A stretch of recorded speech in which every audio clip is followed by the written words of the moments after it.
Well, greetings, everyone, and welcome to City Lights Live, the virtual home of the City Lights Booksellers and Publishers event calendar. I'm your host, Peter Maravellis.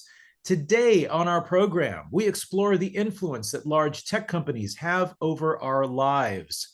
Utilizing the lens of historical colonialism, our guests today draw parallels between the vast accumulation of our personal data for the generation of corporate profit to the stealing of territories by colonial powers for ill-gotten gains. They posit that to resist this form of neocolonialism, we will need to learn from previous forms of resistance and work together to imagine entirely new and effective methods for liberation. The book we're celebrating today is called Data Grab, The New Colonialism of Big Tech and How to Fight Back. It is published by the University of Chicago Press. We are delighted and honored to have with us today the book's authors, Ulises Mejias and Nick Couldry. Mejias, thank you. And Nick Couldry. Before we get started, as is customary at the outset of each event, I'd like to acknowledge that we are beaming to you from the unceded ancestral homelands of the Ramaytush Ohlone peoples. We would like to take this moment to offer our respect to those who have come before us as stewards of the land.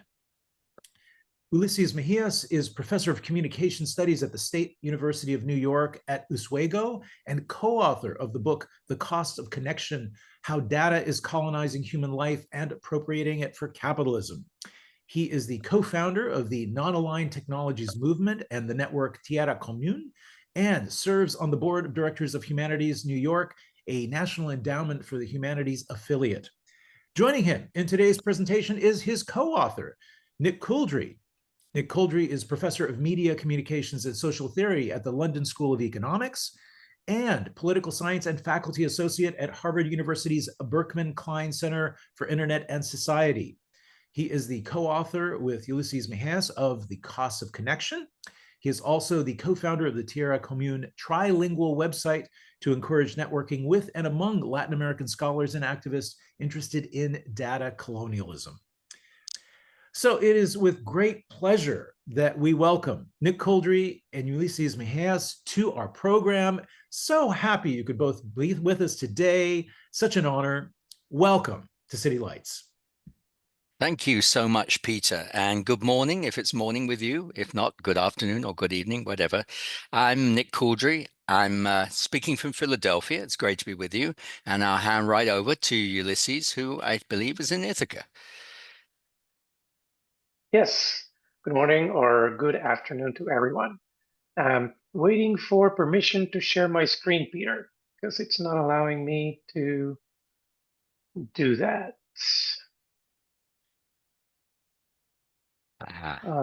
Let's see. Yep, the button that used to be there before is gone.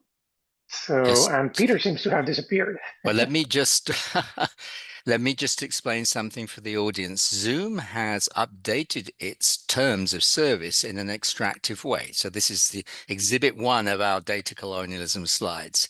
Basically, they're now saying that you have to pay an extra $300 in order to have the functionality we had before on Zoom, which was meant that anyone could make anyone else a co-host. But I can see now Ulises is the host, so hopefully that means we'll be able to share the slides. But that is the colonial context of this brief pause in the proceedings. Yes, thank you for your patience. And with that, let's see. There we go. Can you see that? Okay, great. Yeah, there we are. Over to you, Ulises. Yes, thank you.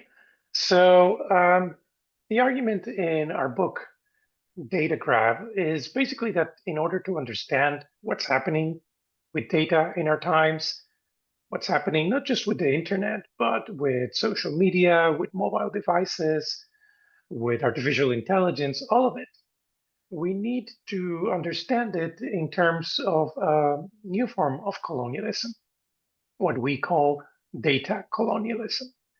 In other words, we need to understand it not just in the context of the last 50 years, let's say, of the history of the internet, the history of mobile devices, but in a larger context of history of 500 years of extractivism, of colonial dispossession. Now, when we talk about data colonialism, it might seem a little bit of a strange concept.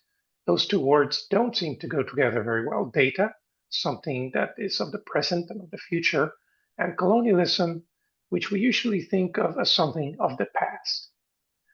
So in order to begin to explore the connections of why we put those two words together, we thought it might be useful to start with some statistics to sort of explain the scale of both forms of colonialism. Now, I think we can agree that historic colonialism was about capturing land. From the years 1800 to 1875, 215,000 square kilometers were added every year as colonial territories to various empires. That's about the size of the country of Guyana. From 1875 to 1914, that number increased to 620,000 square kilometers added as colonies every single year. By 1945, 1 in 3 people in the world were living under some form of colonial rule. Let's compare this to data colonialism, which obviously doesn't capture land or territory, it captures human life through this medium of data. And there is a lot of data being generated these days. In the year 2023, 3 in 8 people in the world were using Facebook, and 1 in 8 were using TikTok. Also last year, we were generating about 403 million terabytes of data per day, where 1 terabyte is about 1,000 gigabytes. And it is calculated that by next year, 2025, we will have about 181 zettabytes of data, where 1 zettabyte equals 1 trillion gigabytes. Now, where does all of this data come from? Obviously, it comes from us, from our interactions with various devices. So actually, Hal Varian, the chief economist of Google, he said in 2013 that there is now a computer in the middle of virtually every transaction. Because transactions are now computer mediated, we can observe behavior that was previously unobservable and write contracts on it. So we're generating all of this data, and corporations are able to write contracts to commodify all of it. So let me sort of give you a definition of what data colonialism is. We argue that data colonialism is the latest chapter in a long history of dispossession. So in our book, Nick and I define data colonialism as an emerging order for the appropriation of human life so that data can be continuously extracted from it for profit. So we're not against data. We're not saying data is bad. We're very specifically talking about the kind of data that is extracted from our social lives and then commodified. How is this process working?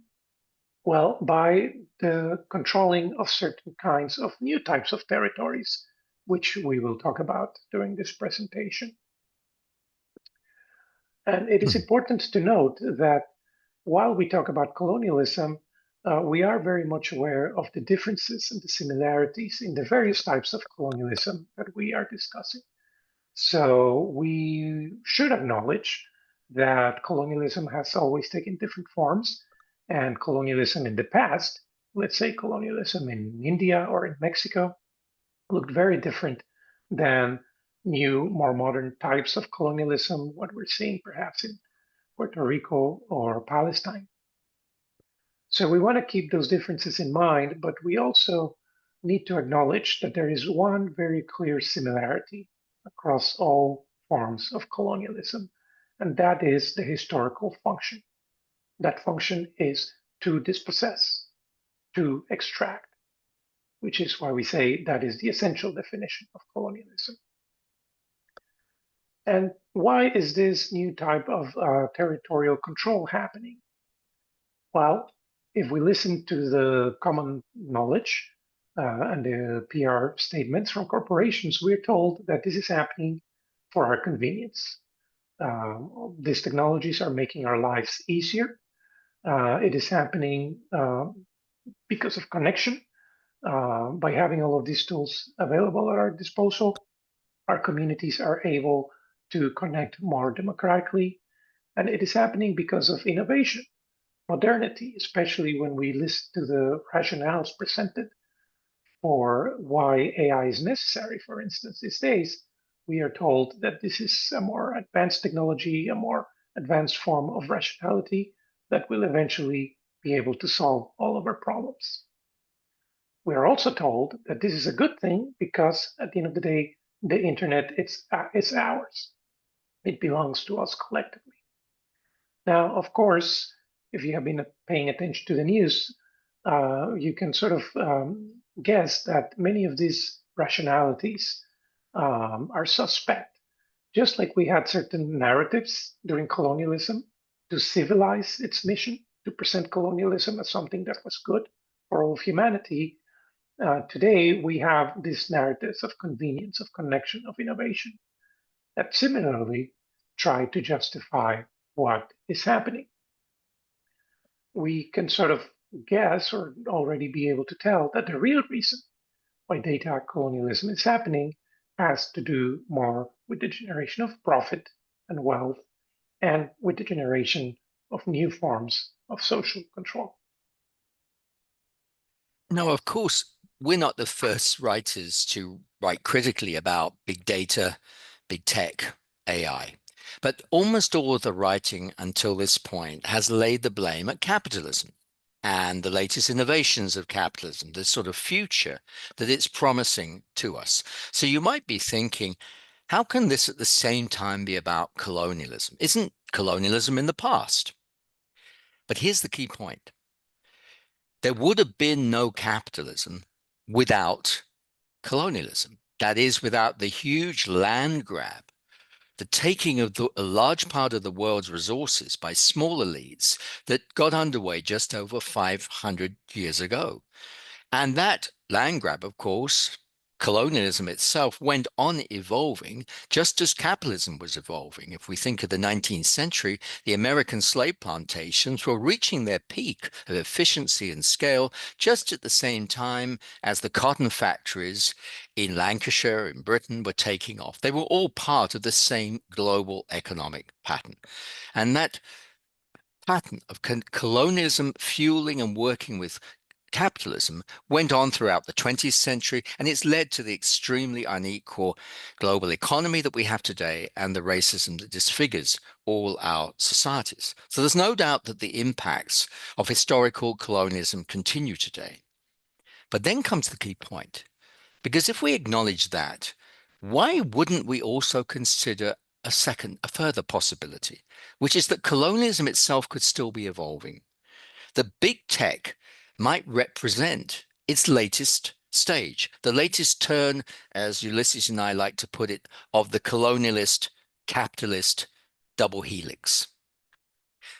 Back to you, Ulises. So hopefully it's starting to be clear that we're not using the word colonialism in a metaphorical or in an allegorical way. We're not saying that what we are seeing today just looks like colonialism. It is, in fact, a new stage, as Nick was saying, in this evolution of colonialism and capitalism. So in our work, we try to organize our model for understanding the connection between capitalism and colonialism by using what is known as the 4X model. The 4X model actually is something that we find when people discuss strategy video games, such as the one that you're seeing here on the screen. This is Colonialism, the video game. It is part of Sid Meier's Civilization series. And in this game, you can play as the Spanish, the British, the Dutch, or the Portuguese, I believe, or the French. And your goal is to go around this world and colonize it, establish new territories, pacify indigenous populations, and so forth. All of those populations and all of those territories are, of course, controlled by the computer. They're not even actually sentient beings.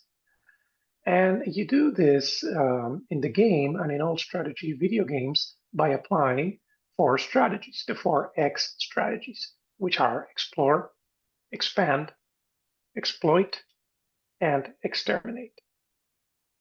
So what we would like to do in the rest of the presentation is look at each one of these strategies in the context of data colonialism. Let's start with explore. Colonialism was euphemistically referred to as the age of exploration. So how are today's colonizing powers discovering new territories to conquer? And what we would like to do, what we like to do in our approach is basically engage in some form of transhistorical comparison, using the past to try to understand the present. So here I would like to basically do that by comparing 2 documents. The first one is part of Google Chrome's terms of service, circa 2007. These are the legal terms that you agree to whenever you install Google Chrome. And in case you, like most of us, haven't read them, this is in part what they said back in 2007. When you install Google Chrome, quote, you give Google a perpetual, irrevocable, worldwide, royalty-free, and non-exclusive license to reproduce, adapt, modify, translate, publish, publicly perform, publicly display, and distribute any content which you submit, post, or display on or through the services. In other words, a lot.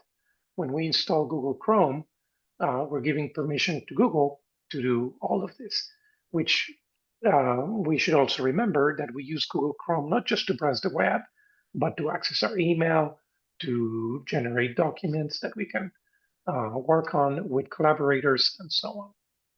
And of course, all social media products and platforms use similar terms of service. I would like to compare these with a much older document. This document is called the Spanish Requerimiento, which came into play around the year 1513.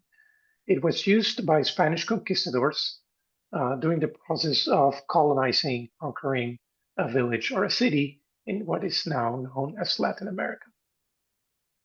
Sometimes they would arrive in the middle of the night under cover of darkness, stand outside of the city limits, and proceed to read the statement in Spanish to a population that obviously did not speak the language.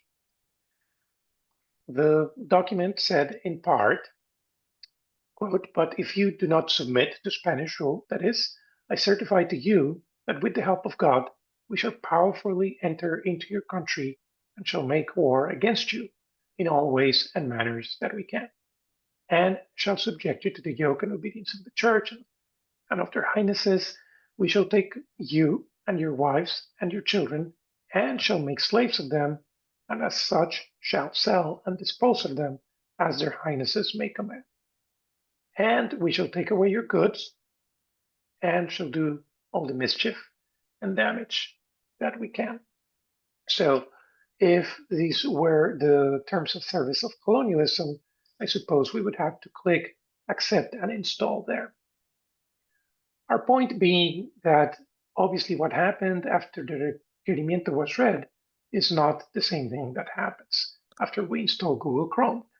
But we would like to call attention to the use of this abstract language that nobody really understands to begin to initiate this process of dispossession in which we don't even fully understand what we are giving away.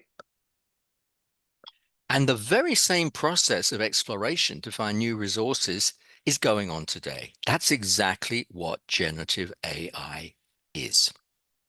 Generative AI is a form of exploration. It's prospecting for content everywhere across human culture. So suppose you've made a few songs in your life or recorded yourself on guitar or whatever. Some of those recordings may end up online somewhere. When you did that, you probably didn't think necessarily that you were part of surveillance capitalism. This might have been a moment when you were escaping from the pressures of capitalism, expressing your independence from it. But if it's online, it could easily end up as an input to a music AI. So Google's Music LM was trained on 280,000 hours of music. Now, you may have heard that this taking of the world's creativity by Gen AI companies is starting to be challenged in the courts. The New York Times has started a lawsuit against OpenAI and Microsoft. Some of the music majors have also started a major lawsuit. We don't know the results of those law cases yet. And we know that certainly big tech doesn't think it's doing anything wrong, because that's what they tell us. OpenAI gave public evidence to the UK House of Lords in the fall of 2023, where they said it will be impossible to train today's leading AI models without using copyright materials. Hang on. So if you or I use copyrighted materials, we're going to be in a lot of trouble. We'll certainly end up in court. We could be bankrupted. But we're told somehow that when OpenAI does it, this is just the cost of innovation that everyone else has to pay. So that's level one of the data colonialism game. But data colonialism needs a lot more. It needs to expand. It needs to establish new zones of extraction. How does it do this? It does it through the creation of what in our book we call data territories.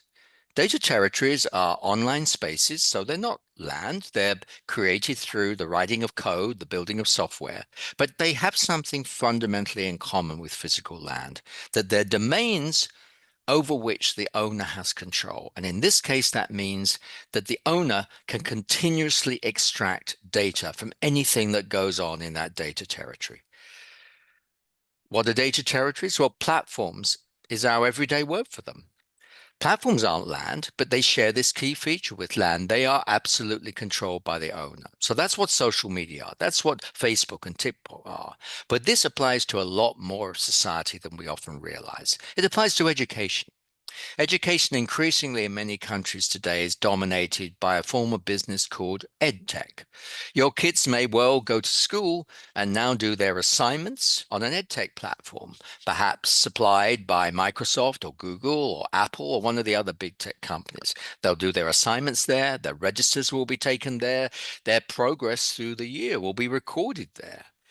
That's a form of data territory, which affects teachers as well as kids. Health tech, you may well wear a Fitbit or an Apple Watch and have a very good reason to do so, because you need to know that information about your body. But of course, the information that's collected about your body isn't necessarily controlled by you. It will be stored by distant servers controlled by companies who may well decide to give up that data or to share it with third parties, data brokers, who may then in turn share it with people who definitely don't have your interests in mind, such as health insurers. And this is also affecting health services on the largest scale. Tony Blair, the former British Prime Minister, issued a very excited paper in January this year praising the role of AI in the National Health Service in Britain. And he suggested that every British citizen should now be wearing something like a Fitbit to ensure a continuous flow of data to the NHS's data banks, which, as you might know, are now fully managed and controlled by a US company, Palantir. But these are just the first two examples. Almost everything now that's smart is a data territory. Our cars are gathering data about every time we speed up or slow down. Again, that data often ends up in the hands of insurers, and people are finding they're losing their insurance because the insurers don't like the way they're driving. Basically, insurance contracts are now surveillance contracts because the car has become a data territory. The same is true, it was revealed recently, of the air fryer. If it's smart, that is. Smart basically means smart for the corporation that produced it, guaranteeing the continuous extraction of data. Everything in the Internet of Things is basically a data territory. Back to you, Ulises. So let's move on to the third level in our 4X model, and that is exploit. Once colonies have been set up as zones of extraction, colonizers need to normalize certain worldviews to justify this exploitation, to justify how the transformation of spoils is happening, how they're being converted into profit. In order to explain what that worldview looks like that justifies this accumulation of wealth, we need to tell a story in three parts.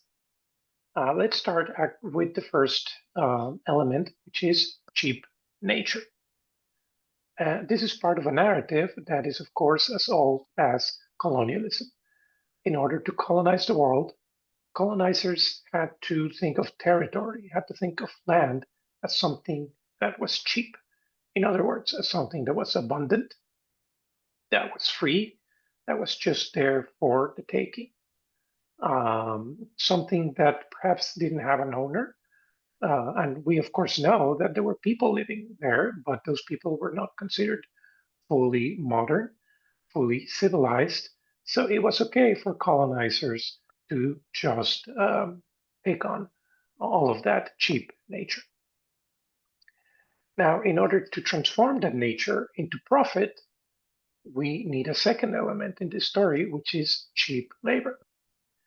And again, in colonialism, which was a racialized system, this basically meant that the labor of certain groups of people, Black people, brown people, people of color, was considered again as something that was cheap, something that was abundant and free, or very low cost, and just there for the taking. And in this social order, we were told that all of this was for the benefit of humanity. So even though laborers in this system didn't enjoy very good conditions, at the end of the day, colonizers said that this was for their benefit because colonialism was bringing progress and modernity, in many cases, even spiritual salvation into their lives. If we follow this model, we can go from cheap nature to cheap labor to now, of course, cheap data. And if you think about it, cheap data shares many of the same characteristics of cheap nature and cheap labor. It is said to be abundant.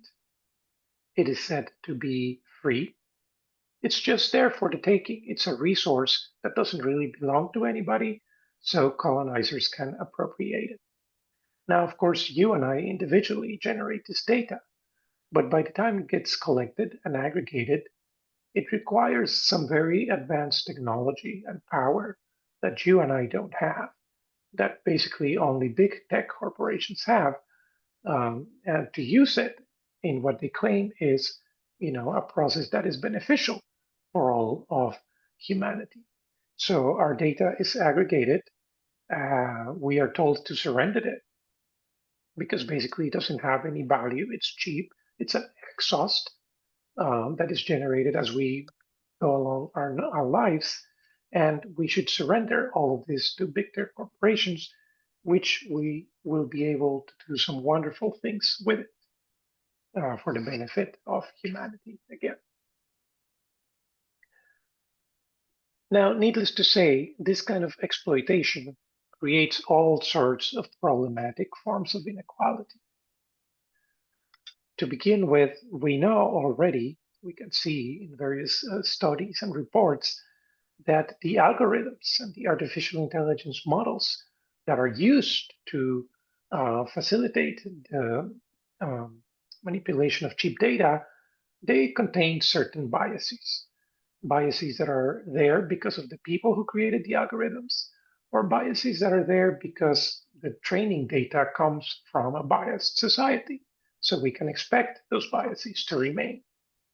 Let's think, for instance, about racial bias in facial recognition algorithms, which has already resulted in various forms of discrimination, in even some erroneous arrests of people.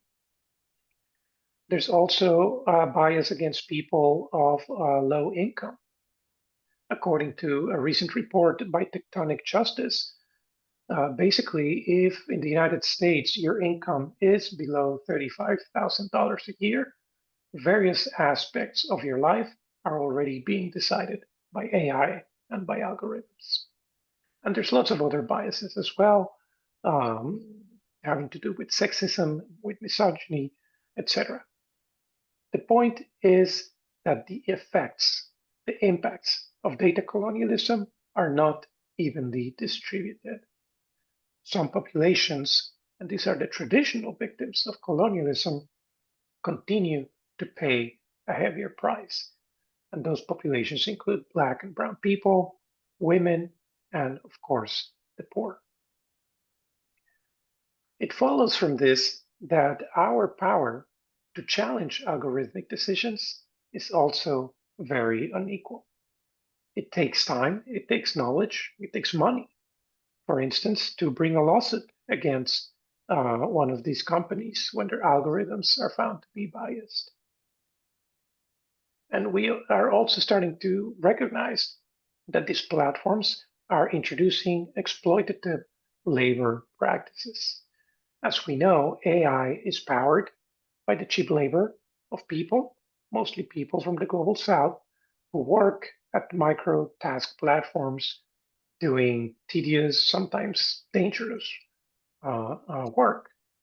So many of these companies work through consultants and third party recruiters who basically go to war zones or zones of economic precarity to recruit people to do this kind of work, sometimes paying them something like $6 a week or lower.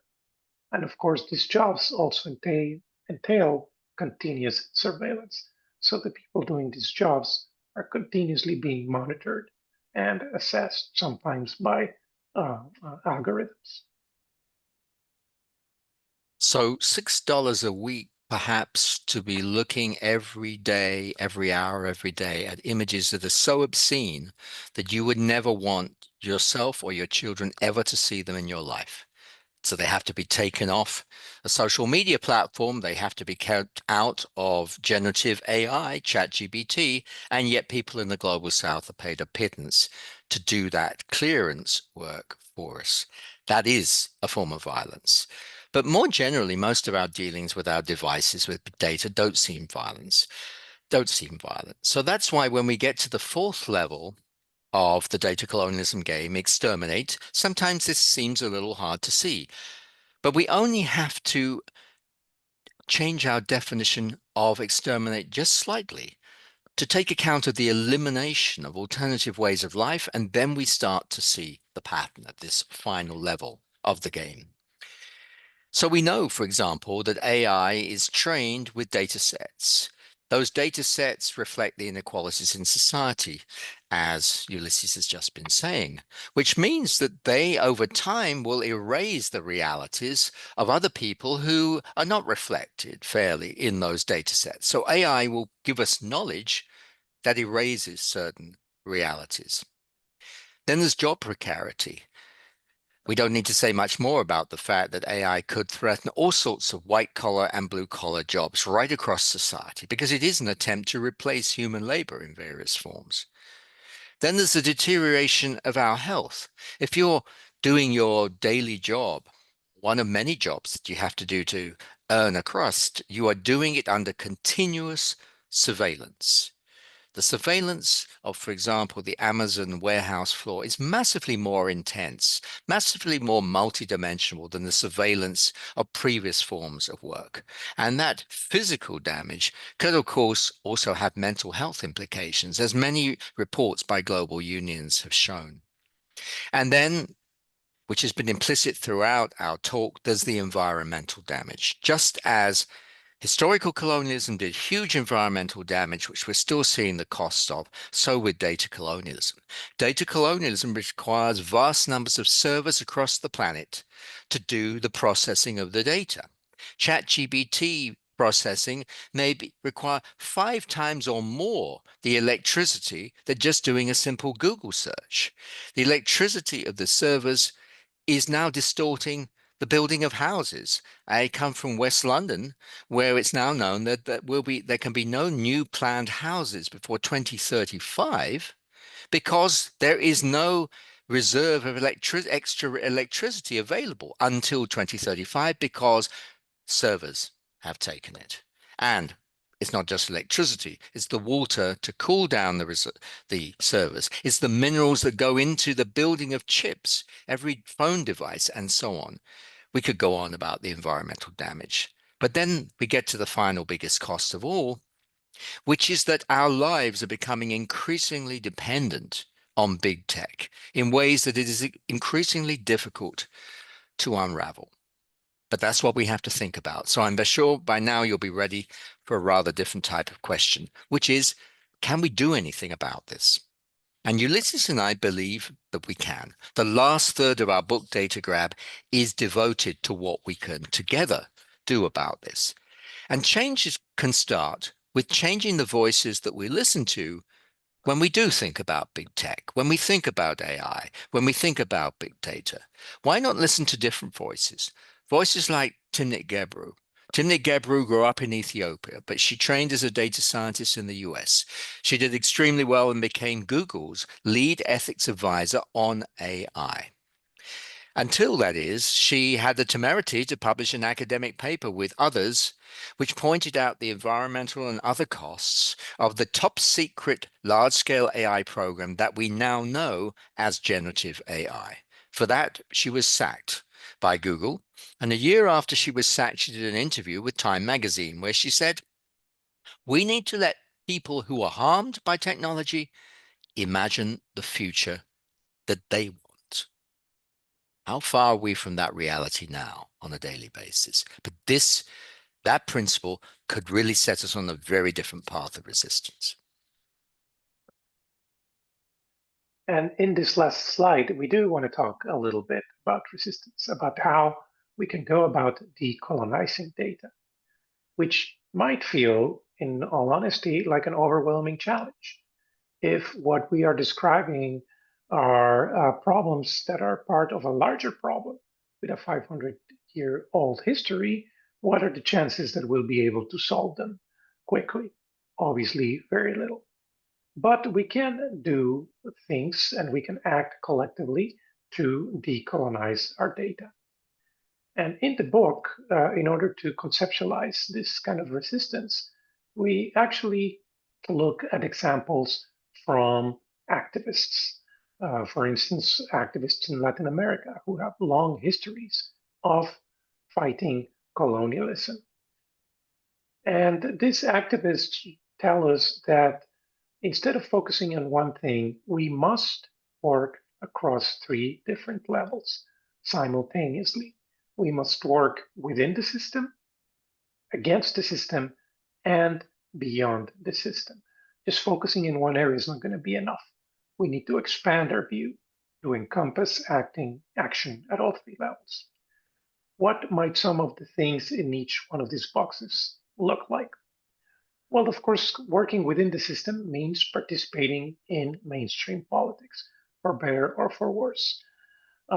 We must not give up the opportunity to put pressure on governments and to work with governments to pass better forms of regulation. Regulation that benefits us as citizens, not regulation that benefits corporations. So all sorts of laws and regulations here in this space, like antitrust, like putting in place impact assessments, like determining where and how data centers can be built. We need to continue to put pressure on the system, on our governments, to continue to do that. Working within the system might also mean all forms of corporate dissent, which we have been seeing recently, as in the example of Timnit Gebru that we mentioned, but also across all big tech companies, there have been voices of people who work for those corporations who are standing up and saying, I'm not okay with this. I didn't sign up for what my company is doing. So we need more of that. Unfortunately, as is clear recently, sometimes that comes at a very heavy cost for the people who speak out. We cannot just expect the system to fix itself. So that's why, in addition to working within the system, we need to work against it as well. which means all forms of protests. And again, here we have a rich tradition of various forms of action that groups have taken throughout the world and throughout the history of colonialism. Just to give you quick examples, we can look at the group the Liberistas Unidos in Manhattan, a group of mostly immigrant food delivery workers in the apps that we use to have food delivered to us, who came together and protested and gained some very important concessions from the system. And here, of course, we're talking more broadly about all forms of decolonial resistance, because there are groups who have decades, if not centuries, of tradition of how to stand up to colonialism, which is not easy, but which can be done. So we need to learn from these movements. It's true that sometimes their objectives are going to be very different from our objectives, because in many cases we are part of their problem, especially if we live in settler colonialist environments. But we can still learn from them, and we can still work with these movements against the system. But of course, whether we work within or against the system, we're still being defined by the system. So we need to also conceptualize alternatives for thinking, for imagining what life beyond the system might look like. How would we go about reclaiming colonized space and colonized time? The space colonized by digital assistants in our most intimate spaces, the time colonized by screens. Perhaps here we need to follow Jenny Odell's advice and relearn how to do nothing. We might even have to decolonize love. Even Eric Schmidt, former CEO of Google, is concerned these days about the impact that AI girlfriends might have on teenagers. More broadly, I think what we're talking about is reimagining digital sovereignty. Not just the kind of sovereignty that is defined by the state, but the kind of sovereignty that is more participatory, where communities can get involved in defining their autonomy and in regaining dignity of confronting data colonialism. In other words, decolonizing data needs to become a major cultural and imaginative project. When colonialism could not be resisted with the body, it could always be resisted with the mind. So we need to contribute to this creative movement to decolonize data, to actively participate in the longer journey of confronting and ultimately reversing colonialism itself. With that, I think we would like to hear some comments and questions from you. Thank you very much. I think the information about buying the book is also posted on the chat. Thank you. Thank you so much for that. And the questions have begun coming in. Kuhan asks, where does data colonialism intersect with, and how does it differ from Yanis Varoufakis's analysis of techno-feudalism? Well, there are some things in common. Clearly, what's common across us and Shoshana Zuboff as well, and those who argue for techno-feudalism, is that resources are certainly being taken on a very, very large scale. They're being taken by big tech companies, and that this is highly problematic. I mean, that's common ground to a large number of critics. We don't think that the feudal metaphor, and this we would believe is a metaphor, really helps us so much because it's, as it were, backward looking. I don't even believe that Yanis Varoufakis would argue that there's a continuity now that's subsisted through 5 centuries between the feudal era, when there were social relations based on the land of villages between the lord of the manor and whoever was working on that land, a very close, direct relationship. That relationship did not continue for 5 centuries. You've got a 5 century break there. So the idea would have to be that somehow, in some form, it's being revived. And it's true that for a while it's been argued there were some similarities between the domination that feudal lords had over populations 5 or 6, 7, 8 centuries ago, and the power of a Mark Zuckerberg to believe he controls the terms of connection of the whole world. But that really is quite metaphorical. But we are literally saying that there has been no break in colonialism since the beginning of colonialism more than 5 centuries ago. So this is not a metaphor. This is a direct, clear understanding what's going on. And just before I hand over to Ulises, I think that's really come home to us through thinking about generative AI. Generative AI doesn't really work in terms of feudal power because generative AI is literally taking everything that we've ever done anywhere on any system, wherever, and saying we'll take it anyway, just because it's online, whether or not there's any feudal relation. And therefore, I don't think the feudal relation really works for that. And that's the reason why we don't hold to that, although we share certain things in common, of course, with Yanis Varoufakis' view of the world. Yeah, I would just quickly say that all of these approaches are different lenses. Digital feudalism, as well as surveillance capitalism. Some people are trying to describe what's going on in terms of oligarchies. These are all lenses, and they all have something useful to contribute to helping us understand how to look at these things. The reason Nick and I think, worked with this lens of colonialism is because it differs also from feudalism in the sense that we're talking about a global phenomenon. Feudalism, by definition, was very inward looking, very provincial.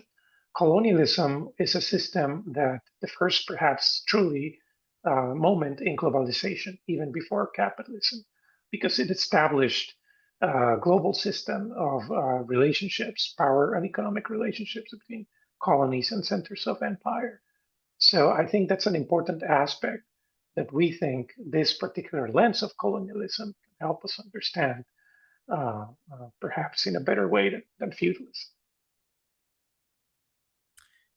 Juan asks, do you view decentralized blockchains as an effective way to give data rights and economic participation back to individuals as a way to counter the power concentration of big tech? Again, I think all proposals should be considered and on the table. I think just from a technological perspective, I find blockchain quite fascinating and difficult to understand sometimes as well. I think the problem here is, people have already pointed out that blockchain is very energy intensive. So, what kind of solution will it really allow us to provide if it continues to do great damage to our environment in this process? And if the point is really to protect our data, obviously certain forms of encryption are just as good. So I have certain personally concerns about using blockchain as a solution, but we must remain critical of all of these solutions as well. Other people talk about open source as a great way to solve these problems, which is in part correct, and I support that initiative. But we must also remember, for instance, that the open source will not necessarily stop the extractivism. After all, the second largest operating system for mobile devices, Android, is an open source project. And so that doesn't mean that it's stopped in any way the collection of data by big tech corporations. Nick, do you want to add anything? Yeah, just to build on this, because it is an important point, and we do recognize that many people who are looking for alternative solutions at large scale to what is a very large scale form of power are looking at blockchain, or they're looking at DAOs and various other forms of distributed power. One point is that almost all of these, when you look at them closely, actually involve some concentration of power, because people people are needed at some point to manage the system, and they tend to be very small, highly techno-literate elites. They're not actually everyone who's doing the using. So there are hidden asymmetries of power. And I'd also go back to that last point we had on the costs of data colonialism. One of the costs is our dependence on technology. Our acute dependence on technology. Now, there might be certain purposes for which we would want to use blockchain. Maybe we could imagine what those might be in ways that we absolutely didn't want the state or any big corporation to get involved. But imagine literally everything we did depended on the blockchain. Then not only will we have huge environmental costs, because as we know, there are very heavy computational costs, which then create electricity costs and other costs linked with most forms of blockchain. But also, our lives will be increasingly dependent on that infrastructure existing and whatever power relations kept that existing. And that's a form of dependence that isn't necessarily in our benefit. So I think we're skeptical about that one, but we do believe in the need to look for alternative solutions, but we tend to look more in the direction of communities actually getting control of data, getting control of servers, actually the decision making being local, closer to the level of actual communities. That seems to be a more positive way to go than relying on very, very complex systems which are very energy intensive. Which leads me to wonder the repurposing of technologies versus open source. The scholar Ramesh Srinivasan has traveled around the world and has given really great examples of how indigenous communities around the world will go through trash heaps and take apart technologies and then repurpose them. And actually, when I was in Athens a few years ago in Greece, there were networks created around Athens that were closed networks between small communities of people that were outside of the internet, where people were communicating with each other. Any thoughts about that? Well, shall I start with this one, Ulysses? I'm sure you've got a lot to say too. I mean, clearly, this is a force of humanity that it's possible to repurpose certain things, and we certainly wouldn't want to close that down. But if we take large-scale cases like Google, we're all users of Google products. We're all users of products that are something like some of what Meta does. Even if we don't use Facebook, we probably use Instagram or WeChat or, sorry, not WeChat or WhatsApp or so on. But when we're using it, are we really reappropriating them? Clearly, we're not. We're using them in exactly the way that Meta or Google wants us to do, and from which it makes profit. I struggle to think of how I could find a way of using a Meta product and repurposing it. Because these are data territories, they don't really give you that power. They are software governed universes under the control of a petty dictator, which is the code written by the owner. Now, super technically clever people might be able to do something around the code of some of these things, but it's around the margins. So I think we know and respect Ramesh's work, and we know Ramesh, and it's certainly important in relation to other aspects of big tech and devices and device pollution and enforced replacement of our devices. That's really important. But at the level of what platforms do, we don't see that as necessarily the most likely form of resistance. But maybe you want to give a different line on that, Ulysses. Well, I would just say that, I mean, I love those kinds of solutions, and they show the creativity and the inventiveness of communities. Those kinds of solutions have also very long histories in colonialism to come up with alternatives to colonial technologies. I'm thinking, for instance, also of indigenous community radio in Latin America, which follows this very similar pattern, Peter, of what you're describing, communities taking charge and constructing their own networks, their own tools. I think we're gonna need both kinds of solutions, both the community technology solutions, but as Nick is pointing out, I think we're gonna need solutions that we can contribute to globally. And here, for instance, you mentioned at the beginning of this session the work we've been doing with the non-aligned technologies movement. The non-aligned movement was a movement following or during the Cold War, where certain nations said, we don't want capitalism and we don't want communism. We must find a third way. And we think the moment is right for a similar approach to civil societies from all over the world who are saying we don't want Silicon Valley solutions on the one hand, but we also don't want the solutions provided by the Chinese Communist Party. So this notion of digital sovereignty, of autonomy, of being able to survive these challenges with some dignity, I think are going to be important, and we're going to need both kinds of solutions: those that work at the community level, and also those that allow us to connect at a global level. Yeah. Kuhan, and I know we touched on this a little bit, but Kuhan says, is digital sovereignty an oxymoron, like saying colonial sovereignty, quote unquote? Is it possible to decolonize data, which is in itself a function of colonialism? Do you want to start that, Ulises? Yes, thank you, Kuran, for always your very provocative questions. I would say that depends how you define data. I mean, as we make clear, we're not saying all data is bad. We're not against data per se.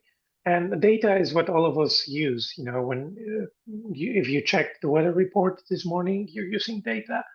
So there's nothing intrinsically bad about data. And that's why we are very careful in our definition of data colonialism to say that the problem we have is with the extraction of data from our social lives through this medium for the specific purpose of generating profit and uh, generating new forms of social control. So, if what we're saying is that yes, there is no way to decolonize Facebook, I would agree with you, Guhan. There is no way to decolonize Google or to make green AI. I would agree with you.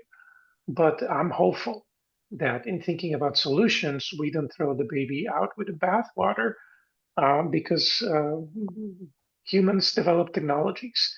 And I am sure, given our creativity and our potential, we're capable of imagining new forms of data, new platforms. We might just want to call them something else that are non extractive. I think non extractive solutions are possible.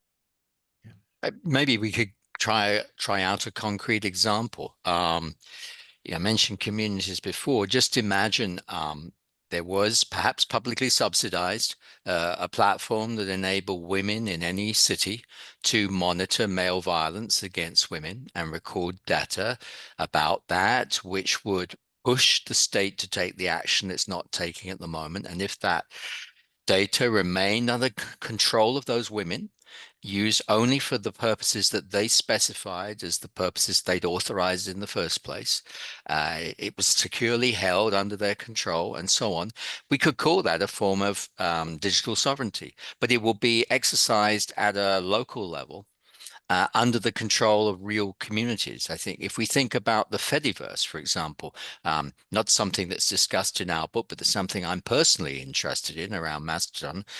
Whether or not it's taking off at the moment, the philosophy of the Mastodon is that the control of data, that's insofar as data is gathered automatically for certain functions on a comment platform, remains under the control of the community that it runs that instance and the person who operates that instance, and that they are accountable to the people who use that, which is a very, very different model. It's almost as if the colonial capture of data in everyday life has become so total that it's actually quite hard to imagine different ways of organizing things. And so that's why we're reaching for the word sovereignty as a attempt to imagine a different notion of control and what control would mean when it was used for genuinely social purposes rather than to exercise power over the social.